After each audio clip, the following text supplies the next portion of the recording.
30 gün oyun 40 gün toyu meyramı Töredey күттү төрүнөн кетпей мейманы Домбыра берсең дудар айлатып біздің ел Әудемей тұғын қазақ жоқ елде дейді әлі Бізбен бірге әзілдеңіз ән салыңыз келіңіз Қазақтың даңқы, қазақтың салты әдемі Алтауы сайты қонақтан Ойпырмай, бүгін бір ауа райы тамаша болып тұр, көңіл салқын. Я кеше теледидардан айтты ғой. Күн ашық болады деп. Қоңыр салқын әдемі болады. Апа, Оу, көшені аралап қыдырып қайтпадыңыз ба? ой, шаршаңқырап отырмын, қыдыруға зауқым жоқ. Одан да қазір барып, гүлдерімді суарып, гүлдеріммен біраз сырласып, сыр шертісіп қайтам ғой деп отырма. Қызық болды апа. Маған хат кетті. Хат? Иә.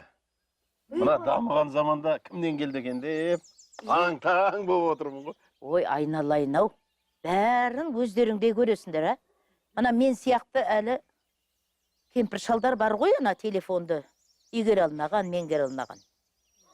Хат жазғанда енді. Бір ай бұрын жазыпты. Өзі шаңда басып кетті. Ой. Әй, бір ай деген жақсы ғой. Баяғыда хат жазғанда 2 ай күтетінбіз, 2 ай жүретін хат деген. Апа, Бір ай жақсы ғой. мынау қазіргі заманда шынымен де хат жазса, онда алыс аймақтан келген болу керек. Көрші. Айтам. Мына жазыпты Юрий. Не дейді? Юрий Копынов депті. Ой! Ойбай! Жомартжан-ау! Әлгі көшіп кеткен көршіміз сенің кішкентайыңнан бір өскен досың. Юрка Копынов қой. Ол тірі ме екен? Ош! Тірі ма деп. Ойбай! Орыс досың ба? Бала кезгі досым ғой. Есіңізде ме апа? Е. Оны мен Юрка дейтін, ол мен Жомка дейтін. Қызық жігіт болатын. Қазір оқып жүрген апа. Айна, екеуінің достығы бір керемет болатын. Көрейін, орысша жазып па, қазақша жазып па? Айналайын-ай. О, қазақша жазыпты. Сәлеметсің бе, қадірлі де құрметті досым Жомка. Қалдарың қалай? Айбаш апамның қал жағдайы жақсы ма? Қандай өзгерістерің бар? Менде барлығы жақсы. Владивосток қаласында тұрып жатырмын. Бір ұл, бір қызым бар. Отбасыммен қазақ тілінде сөйлесемін депті. Жағдайым жақсы, жұмысым жасап жатырмын. Бұл хатты жазған себебім сендерді қатты сағындым. Сенімен кездескім келеді. Сені көрмегелі біраз уақыт болды. Осы аптаның соңына Владивостокқа менің үйіме келіп қонақ болып кетсең. Сәлеммен сары көршің, әрі жақын досың Юрка депті. Айналайын-ау.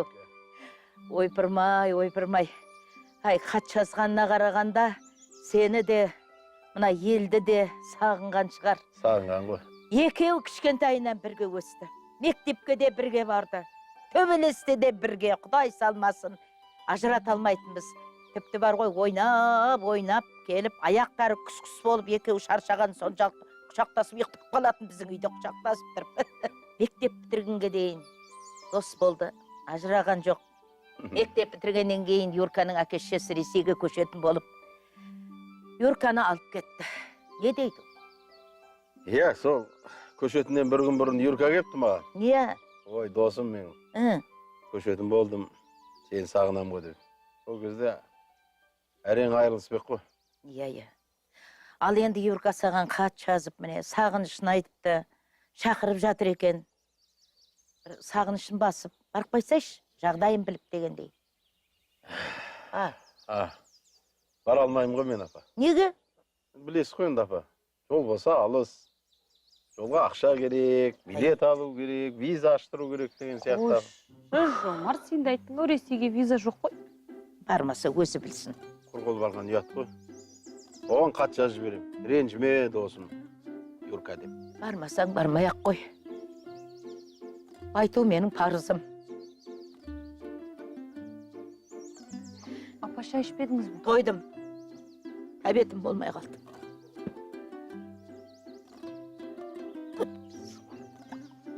Апам ренжіп қалған сияқты. Сөйлеш. Мен ештеңе айтқан жоқпын ба? Сөйлеш енді. Неге қарайсың? Қазақтың даңқы, қазақтың салты әдемі.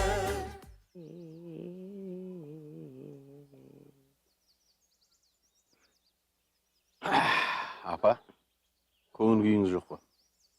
Маған ренжіп отырсыз ба?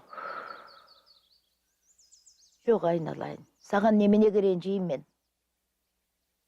Ренжімеймін. Жайдан жай көңіл күйіңіз түспейді ғой, апа. Шыныңызды айтыңызшы. Ай, балам-ай. Мына адам жас ұлғайған сайын көңілшек болады екен. Не болса сол есіне түсіп. Мына сенің балалық шағың, ана Юрка екеуіңнің, ой, неше түрлі қылықтарың, ұзақылықтарың есіме түсіп отыр. Ол кездің өзі бір керемет еді ғой. Біздің де жастау кезіміз. Әкең бар ол кезде. Мына көрші қолаңмен де араласымыз, құраласымыз өте керемет болатын. Есігіміз жабылмайтын, кіріп шығып жатамыз бір-бірімізге. Қазіргідей емес. Қандай дос едік біз. Тауық кештерге бірге баратынбыз, жарыстарға, апа. Кейде қыздарға да бірге баратынбыз. Ей, айгүл естімесін мұныңды. Жұмыртшан-ау, ана есіңде ме екеуіңнің шөп шабуға, тауға барған күндерің? Сондағы түрлерің бар ғой, әлі есімде. Ой, Құдайым-ай. Сол тауға шөп шабуға барғанымызда тамағымыз ит жеп кетті. Екеуміз жаяу жалпы қарнымыз аш. Үйге келіп сіздің тамағыңызды таласып тармасып жеп қойып отыр. Иә. Юрка ет өте жақсы көретін. Ет асқан күні Юрканы шақырамыз ғой онда. Айналайын-ай, сені сағынған екен. Барып қайт енді. Енді баруға болады ғой. Өзі ғой алысқа көшіп кеткен. Енді әке шешесі көшем деді. Бала не дейді? Сен бар. Досыңның қал жағдайын біліп қайт. Тұрмысын, тіршілігін, бала шағасын бәрін біліп. Айналайын-ау, өзі шақырып жатқанда бармаған ұят болады. Шақырғанға бармасаң, шақыруға зар боларсың деген бар. Не болмаса, шақырған жерден қалма, шақырмаса барма деген және бар. Барып қайт. Жақсы, апа. Ойланып көрейін. Ойлана ғой, айналайын, ойлана ғой. Ай. Білмейді ғой. Біздің жас кезіміздегі достардың көбі жоқ қазір. Ай, өмір десейші.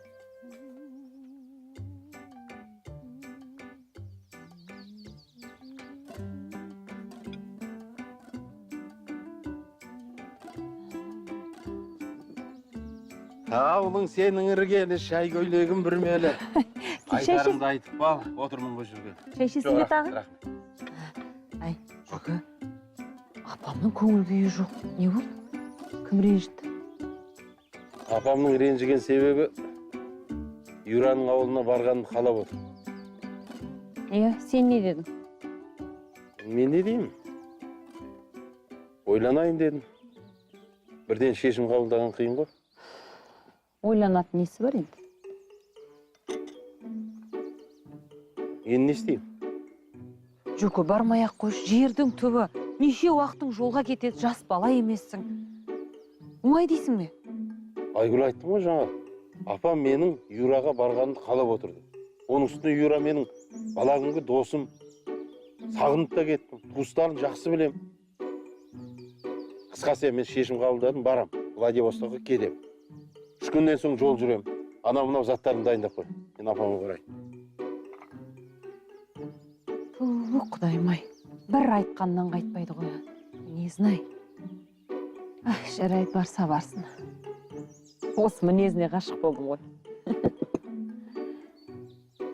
қазақтың даңқы қазақтың салты әдемі. Не болды әке апа, түрлеріңіз суық қой. Тыныш отыр. Әке соншалықты маңызды жиналыс па? Иә, маңызды. Құрметті менің отбасым, жақын арада мен алысқа жол жүрейін деп отырмын. Қайда бара жатырсыз? Алыс жолға шығасыз ба? Иә, өте алыс жол. Ресейдің Владивосток қаласына бара жатырмын. Владивосток дейді. Қазір. Владивосток.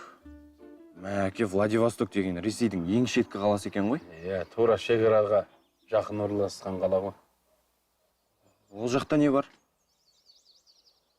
Ол жақта менің бала күнгі досым Юра Капунов тұрады. Сол мені қонаққа шақырып жатыр. Юра деген кім? Бұл Юрка. Мен бала күнгі досым ғой. Мектепте бірге оқыдық, бір партада отырдық.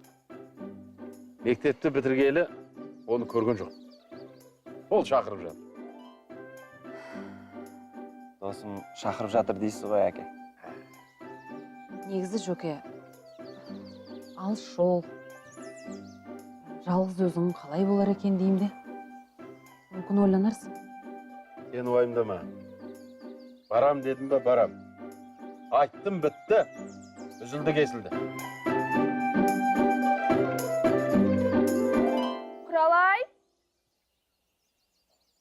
Құралай! Не болды сонша айғайлап? Осы мына сенің айғайыңнан бар ғой бір күні. Құлағым естімей қалып жүрмесе болды бар ғой. Қалайсың, Құралай? Адам бірінші амандаспай ма? Шүкірмін. Өзің қалайсың? Аман есен. Құралай, мен сенен бір нәрсе сұрайын дегем. Тағы не сұрайын деп ең? Сенде жол дорба бар ма? Жол дорба ма? Бар. Оны сен не істейсің? Сен... Не болсын шешегін тартып, байқаш түйіліп қалма. Сен Маратпен ұрысып қалып үйден кетейін деп жатқан жоқсың ба? Жоға, Құдай сақтасын. Әлде Айгүл тәте үйден қуып жіберді ме? Ой, Құралай, осы сендер апаң екеуің бірінші жақсы нәрсе емес, неге жаман нәрсе ойлайсыңдар, а? Енді қайдан білейін? Мен өзім жол дорбаны күйеуімен ұрысып қалғанда немесе апам үйден қуып жібергенде ғана іздеймін. Сен оны не үшін іздеп жүрсің? Жоға, мен басқа нәрсе үшін іздеп жүрмін. Бүгін таңертең менің атама хат келді. Содан атамның Ресейден Владивостокқа көшіп кеткен көрші досы қонаққа шақырып жатыр екен. Олар бала кездерінен бірге өскен, бірге оқыған екен. Көрші досы дейсің бе? Иә? Сонда ол кісі мына біздің ауылда тұрған ба? Иә, енді ол біздің ауылда туып өскен қазақтың, орыстың сары баласы. Мүмкін сары домалақ шығар, кім біледі. Енді не, сол кісі Жомарт ағаны Ресейге шақырып жатыр ма не? Иә, сол атама жол дорба алып, жол дорбасына киім-кешек, тамақ, басқа да керек заттарын салып берейін деген ғой. Сен маған бере аласың ба дорбаны? Жарайды, бере тұрайын. Бірақ Жомарт аға онда қанша күнге кетіп бара жатыр, ол жақ алыс емес пе, иә? Бір аптадай, немесе 10 күндей болады. Жарайды, бере тұрам. Бірақ бар ғой ертең. Жыртып, бөтшін шығарып әкеп тұрмасын үйге. Жоға, уайымдамаш, өзім әкеп берем. Тап-таза күй әкеп берем. Жарайды, онда бере тұрам ғой. Рахмет. Кеттім.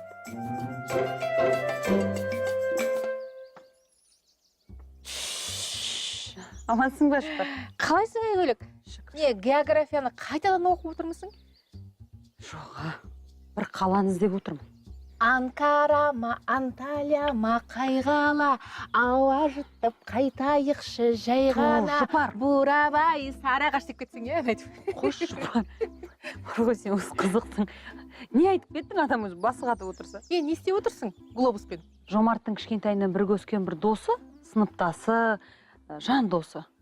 Сол Владивостокқа көшіп кеткен ғой, сол қонаққа шақырған ғой, енді соған барам деп миымды қатырып отыр. Владивостокқа көшіп кеткен ба? Не үшін көшіп кетіпті?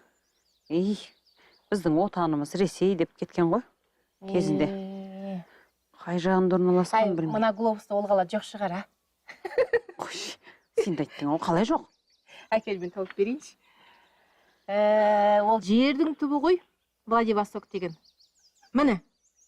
Владивостоктан кейін, міне жер бітеді, ары қарай жер жоқ, міне. Бітеді. Солтүстік мұзды мұхиттың басталады ары қарай. Дұрыс айтасың. Ойбай, Жомарт шынымен барам деп жүр ме? Айтқаннан қайтпай отыр ғой, барамын деп. Шақырған жерден қалма деп. Ойбай, бұл жақ суық қой. Қатып қалады. Енді солтүстік болғаннан кейін суық болады да, енді қайтеміз. Бұл жақта орман, тоғай, жыртқыш, аң жетеді енді. Ай, байқа, күйеуіңді көшедегі жатқанда аю жеп кетпесін. Осы сен бар ғой, бір қисынсыз сөйлейсің, қиялыңда шегі жоқ қой, жарықтық. Қайдағы аю, қайдағы көшеде жеп қойған. Ай, ойынсыз ол жақ суық болады, қалың киініп бармаса қатып өледі. Шын айтам. Қанша күн жүреді екен ол жаққа? Біраз жүретін сияқты. Ана біздің үйде жылы тон, киіз пима бар еді. Керек болып қалар, соны әкеп берейін ба? Сөйтші, жұпар. Керек болып қалар, әкелсең алып кеш. Оны қайда салдым екен? Жарайды, қазір алып келем. Құдай-ау, өзі баратындай даңғырлап, саңғырлап, пимасын. Көңілімнен айналды.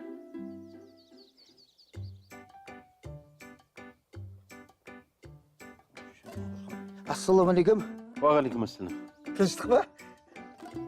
Тыныштық. Сенің көмегің керек болып тұр маған. Не көмек? Сен енді қаланы жақсы білесің ғой. Иә. Маған әуежайдан бір арзан билет керек болып тұр. Алысқа ұшуым керек. Ағамыз, қайда ұшайын деп жатырсыз? Шетелге демалуға барайын деп жатырсыздар. Алматыдан Мәскеуге. Соған бір арзан билет керек. Оны таппай отыр. Мына ғаламтордан іздеп көрші. Болды, табамыз. Айтсаңыз болды. Онда жайша ма? Жайша болғанда Владивостокта менің бір досым тұрады. Ол қонаққа шақырып жатыр. Міне. Нұрсұлтаннан Нәбәсібірге дейін ұшып барасыз. Одан ол жақтан 2 күн автобуспен барасыз. Владивостокқа дейін. 2 күн автобуспен? 2 күн автобуспен. Автобуста қиында болады 2 күн жүру. Мен мына Алматыда да автобусқа отырмын. Пойызды қарашы. Пойыз дейсіз бе? Пойыз. Міне, пойыз міне. Мәскеуге дейін 3 күнде барасыз да, Мәскеуден әрмен қарай 5 күн автобуспен тағы да жүресіз. 5 күн автобуспен тағы да? Мына қиындау. Басқасын қарап көрші, қалай істеуге болады? Басқасы дейсіз бе? Онда міне былай қылыңыз міне. Мына қараңыз. Нұрсұлтаннан Токиоға ұшып барасыз да, әрмен қарай кемемен Владивостокқа жүзіп бара қоясыз. Сен қызықсың. Мен жапон тілін білмеймін ғой. Ой, ел көресіз, жер көресіз, онда жапон тілдің қажеті жоқ. Ағылшынша білсеңіз болды. Мен ағылшынша да білмеймін. Жүке, қалада кез келген жерде тіл үйрететін үйірмеге кіріңіз де, ағылшынша үйреніп алыңыз болды. Үйірмеге дейсің ба? Е? Сен былай істеші. Маған 3 күнде ағылшын тілін үйренетін кітап алып бер. Жүке, 3 күнде болмайды олай. 3 күнде үйрену мүмкін емес. Енді 3 күнде үйрене алмасам, қолыма ұстап жүрем. Сонымен сөйлесем. Yes, окей дегенді білсеңіз ол қалған кітап арқылы ғой. Болды. Тауып берем. Мен кеттім бұнда, жақсы. Жүке, ақшасын? Сен алдымен маған кітапты алып бер. Сосын берем ғой. Болды, жақсы.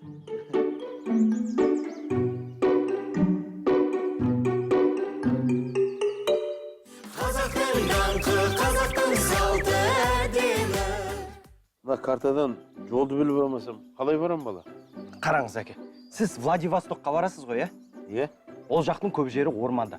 Ал орманның жанында ғаламтор желісі жұмыс жасамайды. Сода? Ата, енді ғаламтор ұстамаса, карта көрсетпейді ғой? Сондықтан біз сіздің ұялы телефоныңызға ғаламторсыз жұмыс жасайтын Ресейдің картасын жүктеп қойдық. Я ата, бұл карта Ресейдің қалаларын, сосын қалаларындағы көшелерінің атауларына дейін көрсетеді. Бұл картаны алсаңыз, ешқашан адаспайсыз. Өзімді қиналып отырмын. Осы ноутбукты көтеріп алып, салпақтап жүрем ба деп. Біз соны алдын ала біліп, сізге жүктеп қойдық қой осы картаны. Ой, рахмет. Әйгерім жаңа тағы бір заттар бар еді ғой. Ой, ұмытып кеттім ғой. Ата қараңыз, мынау сізге жеңіл аяқ киім, сосын қол шатыр. Жарайды, енді мына жеңіл аяқ киімімді алайын. Мына қол шатырды не істеймін? Ата, қол шатыр сізге керек болады. Ресейде қазір жаңбыр көп жауып жатыр. Оны қайдан білдің? Жаңалықтарды айтып жатқан жоқ қой. Әке ғаламторда айтып жатыр. Қазір Ресейде 2 күннің бірінде жаңбыр жауады екен. Егер ертең жаңбырдың астына қалсаңыз, осы қол шатырды пайдаланасыз. Я ата, Ресейде қыста қар көп жауады, ал жазда 2 күннің бірінде жаңбыр жауады. Сол үшін кім біледі? Мына қол шатыр сізге керек болып қалар. Ал, мынаны алайын. Артық болмайтын шығар. Бірақ үйге апара салыңдар. Жарайды әке, ештеңе қылмайды. Аман есен барып келсеңіз болды. Рахмет айналайын. Айтпақшы, сендерге Ресейден қандай сыйлық әкелейін? Ой әке, бірінші аман есен жетіп алыңызшы. Досыңызбен көрісіңіз, сосын көресіз қандай сыйлық алатыныңызды. Я ата, сіз сыйлықты ойламай қойыңызшы ата. Бізге ештеңе керек емес, бізде бәрі бар. Иә. Жарайды әке, онда біз бара берейік, сіз дайындалыңыз. Жарайды.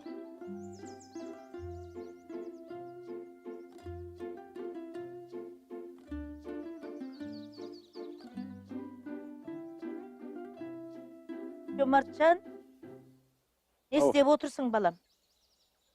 Ресейдің қалаларын қарап отырмын. Ресейге барғанда адасып кетпейін деп. Дұрыс, дұрыс. Юражан қарсы алады ғой, бірақ дегенмен екеуің бір-біріңнен адасып қалсаңдар. Бұл да дұрыс шығар. Құдайға шүкір, тілді білесің. Ол жақта да ел бар, сұрап аласың ғой. Апа, өзіңіз не істеп жүрсіз? Мен ба? Мен неге келдім жалпы? Білмеймін, қолыңызға шұлықты ұстап алыпсыз. Бұл шұлықтарды саған әкелдім. Маған? Иә, мынаны Юражанға апарасың. Ол жақтың қысы қатты екен. Аяғына киіп алсын. Иә, мынаны өзің киесің барғанда. Ой, апа. Ол жақта білесіз ғой? Біздегідей күн ыстық. Мынаны киіп қалай жүремін? Әй, айналайын-ай. Кеш салқын болуы мүмкін. Жат жерде жүргенде ауырып қалсаң, қасыңда мен де жоқпын, кім емдейді сені? Жарайды. Сіз айтқан соң, мұны алып кетемін. Ой, айналайын-ау. Менің денсаулығымды ойлайды сіз ғана ғой, жаным апа. Ей, жарғымай. Ана бейшара баланы ойламағанда, немерені ойламағанда кімді ойлайды? Сендердің амандықтарын ғой тілейтініміз. Рахмет. Иә, аман есен барып қайтайтыр. Сендер тіпті жол жүргені былай тұрсын. Қазір кешке жақын бір жаққа шығып кетіп кешсеңдер болды. Бізге ұйқы жоқ қой. Аман есен барып қайтшайтыр, уайымдап. Ұйықтамайтын болды мен де жарығым.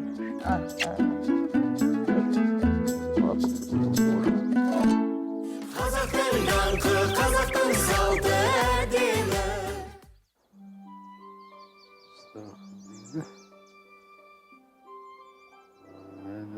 Дейді.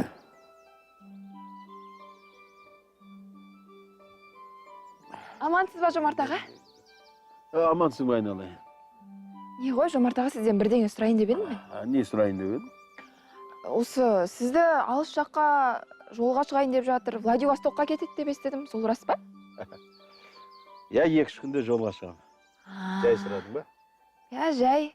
Аға, ол жақ орманды жер екен ғой, ә? Сосын жыртқыш аңдары көп, суық жер деп естідім мен. Енді таулы жер болғаннан кейін орманы болады, аю аңдары болады.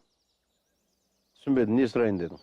Аға, ол жақта аю да бар екен ғой, ә? Мінекей, мен соған қарсы мынадай крем алып келдім. Осы кремді үстіңізге жағып алсаңыз, аю сізге жақындамайды. Не, алыңыз. Бір маңызды нәрсе айтайын деп тұр екен десем. Жарайды, көңіліңе рахмет, қолымды қайтармай. Алайын мұны. Аға, сосын баллонды ала салыңыз. Бұны масаның көзіне себесіз. Иә, сонда сізге маса жақындамайды болады. Келін, сен бәрін дұрыс айтып тұрсың ба? Иә. Ой, аға кешіріңіз.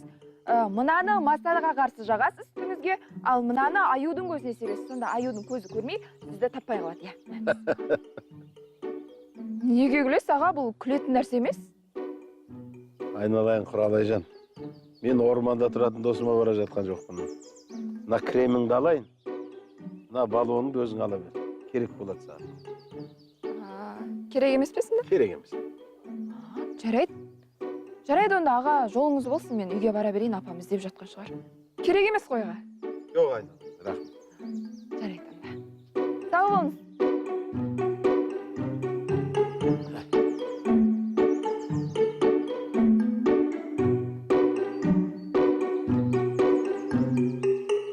Алыстап кетті аурасында, суынып кетті ау сезімде.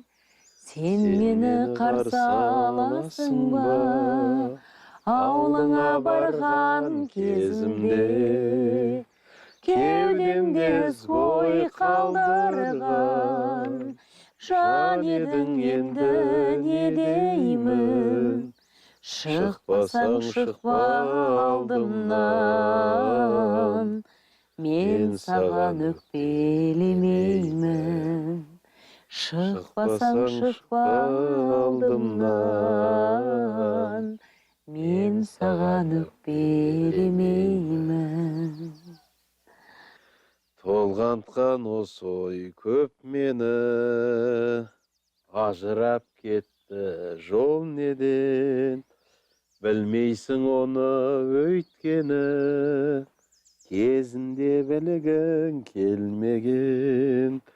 Кеудемде ой қалдырған, жан еді енді қайтейін. Шықпасаң шықпа алдымнан, мен саған өкпелемеймін. Мен саған өкпелемеймін. Жөке, екеуміз не ән айтып кеттік? Мен саған өкпелемеймін. Тура жол жүрердің алдында қайдағы бір әндерді айтып. Әй, Жөке? Ау. Мен сенің сөмкеңді дайындап қойдым.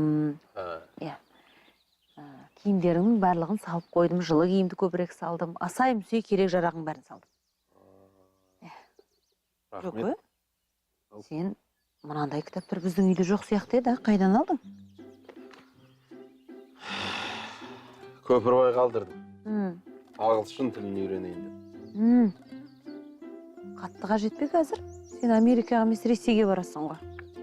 Дегенмен де енді мынау қазір мына дамыған заманда тіл білген жақсы ғой. О, ағылшын тілін үйреніп алайын дегенім ғой. Дұрыс, оның да дұрыс. Жөке, Ау. сен Владивостокқа көп уақытқа кетесің бе? Енді бір 5 күн болмаса да 10 күн болам ғой. Жөке, 7 күн бір жетіп қалар, а? 7 күн аз тіршілігі бар. Оны ұмытпа. Дос деген жақсы ғой, барғаның жақсы. Бірақ енді бұлай етек жегіңді жиып, байқап жүр.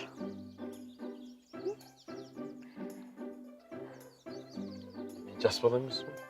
Енді дегенмен де, мен қызғанады деп ойламайсың ба? Бұлай, түсіндің ғой, е? Жөке. Жалпы мына ақшаң жете ме? Баратын? Бар ғой, жетеді. Өткенде бастықтан сұрап алған. Несін сұрайсың? Енді сұрағанда қарыз қалған жоқпын. Қомақты сыйақы берді. Жолыңа жаратарсың деп. Иә, дұрыс екен. Жөке, Ау. мен де біраз жиған терген ақшам дайындап қойдым саған. Жолыңа деп. Енді ақша бар ма?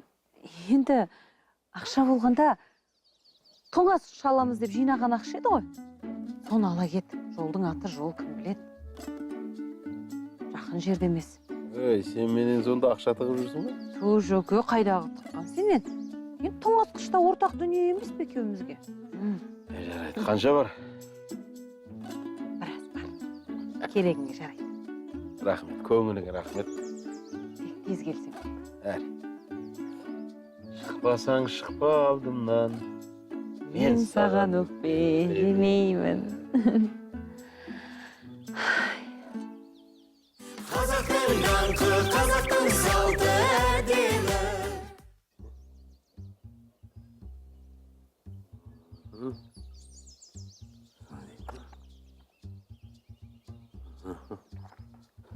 Ойбай. Қалайсың Жөке? Жақсы, өзің қалайсың? Шүкір. Ай, ойланып кетіпсің. Айнып қалған жоқсың ғой, бармаймын деп? Жоға. Жолда қандай кітап оқысам деп ойланып отырмын. Өзің жай жүрсің ба?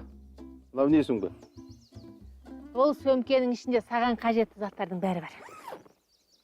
Міне, мынау жылы тон. Егер симай жатса, алдын ашып жүре бересің ғой. Міне, пима. Мына құлақшын. Міне, төбінде жатыр екен. Бұның бары не қылам? Жаздың күні көшеде киіп жүрем ба? Әй, Жөке, күлме сен. Солтүстік қой ол жақ, ауылмен салыстырма. Жаңа ғаламтордан көрдім.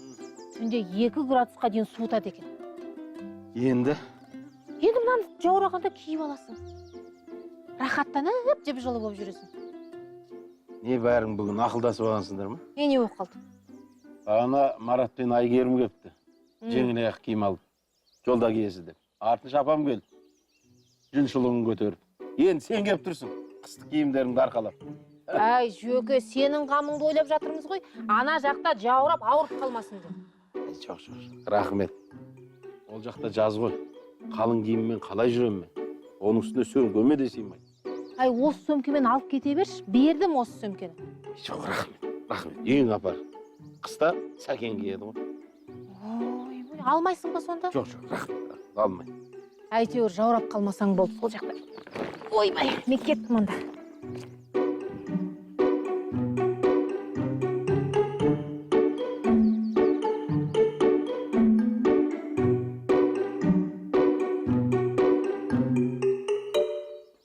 Біздің атамызға берген заттарымыз аз болып қалмады ма? Жоқ, керек заттардың бәрін алып бердік қой. Не болды? Білмеймін, берген заттарымыздың бәрі түк емес болып қалатын сияқты. Мүмкін ақшалай көмектесеміз, а? Біздің жинап жүрген ақшамыз бар ғой, содан.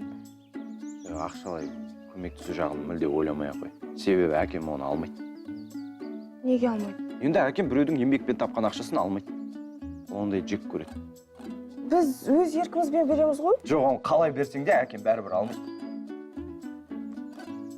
Енді басқаша қалай көмектесеміз, Марат? Білмеймін, ойланып көру керек. Айтпақшы, атам ұшақпен ұшып барады ғой, ә? Жоқ, ұшақпен ұшып бармайды, ұшақпен жүгіріп барады. Әрине ұшып барады. Қойшы, қазір әзілдейтін уақыт емес, Марат. Менде бір ой бар. Қандай? Менің бір нағашым бар, әуежайда жұмыс істейді. Мүмкін сол нағашыммен сөйлесіп, атама ұшаққа билет алып берейік. Негізі табылған ақыл. Қалай? Біздің атымыздан деп береміз. Иә? Билетті. Иә? Онда біз әкемізбен бірге Алматыға барып, әкемізді ұшаққа мінгізіп жіберейік сол жақта. Сол дұрыс болатын сияқты. Онда барып дайындалайық? Қайда дайындаламыз? Біз не үшін дайындаламыз? Енді менің нағашым мені көріп, әй, сен ауылда тұрып, әбден қарайып, азып тозып кетіпсің ғой деп айтады ғой. Біз онсыз да ауылда тұрып жатырық қой. Өзімізге осы түрімізде жарасады. Марат, болды, сөзді көбейтпей, жүр дайындалайық. Жарайды, мен онда әкеме барып қайтайын.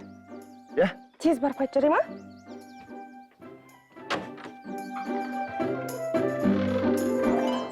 Ай, Марат. Ау, әке. Марат, берген. Мен саған бір нәрсе айтайын. Айтыңыз, әке, құлағым сізде. Бала, мынау үйдің берекесін сақтап тұру, ер азаматтың мойнындағы тірлік, жарай ма? Сен жеке отбасын құрдың, үлкен азамат болдың.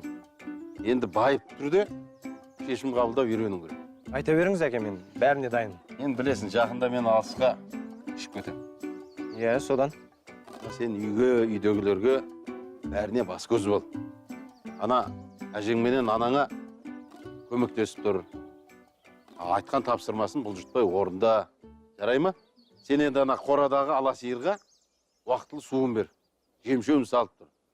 Сосын мына бау-бақшаға ие бол. Арам шөптерін жұлып тұр. Уақытылы суғар. Жарай ма? Жарайды, әке, уайымдамаңыз. Сол балам. Енді мынау үй жайдың бәрі саған аманат. Жарай ма? Жарайды әке, мен айттым, орындаймын. Ой. Түк те уайымдамай, аман есен барып келіңіз. Ой, айналай. Енді аспай, саспай, уайымдамай, барып келейін. Жүр.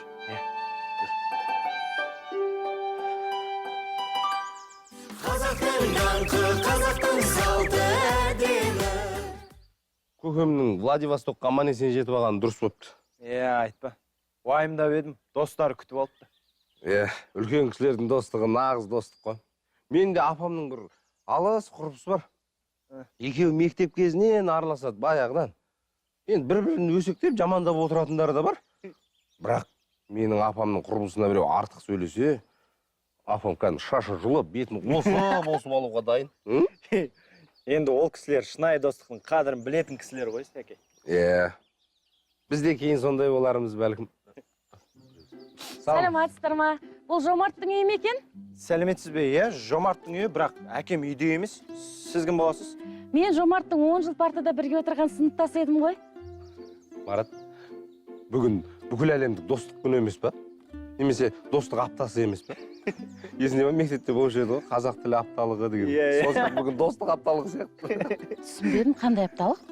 Кешіріңіз, бұл жігіттің айтқысы келгені, соңғы күндері менің әкем іздеп жүрген достары өте көп. Дос деген жақсы емес пе? Ол адамның жанына жылулық сыйлайтын, ешқандай туыстық қарым-қатынасы болмаса да, шынайы жаны ашитын жақсы адамдар ғой. Досы көпті жау алмайды дейді. Әкеңнің досының көп болғанына қуан. Айтпақшы, сендер Жомарттың балаларсыңдар ма? Жоқ, мен көршінің баласымын. Айдай деген көрші Жұпар мен Сәкеннің ұлым, Мараттың досымын. Әй, балалары әлі баласыңдар ғой. Тәте, ішке кіріңіз. Қазір апам базардан келіп қалар, келініңіздің шайын ішіңіз. Айтпақшы, Жомарт болмаса да Айгүлмен шүйіркелесіп бір шай ішіп қайтайын. Төрлетіңіз сырыңыз. Марат, қарада тұр. Қазір апам қайдан келіп қалғанын білмейсің, бірге шай ішіп отырады. Ай, Сәке, қатырасың. Жүр, шай ішейік. Шынымен бе?